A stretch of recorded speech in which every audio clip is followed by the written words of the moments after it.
untuk melaksanakan vaksinasi massal, tentunya dengan metode-metode yang sama-sama kita tahu, mengajak dengan humanis dan memberikan ya sedikit hadiah-hadiah kepada masyarakat.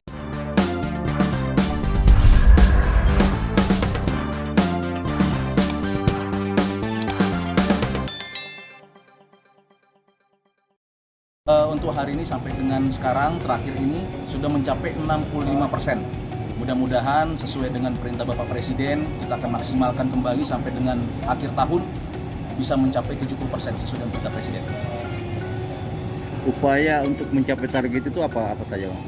Kita tetap berupaya dengan semua Polres dan rekan-rekan TNI dengan Pemda di setempat untuk melaksanakan vaksinasi massal, tentunya dengan metode-metode yang sama-sama kita tahu, mengajak dengan humanis dan memberikan ya sedikit hadiah-hadiah kepada masyarakat untuk mau divaksin.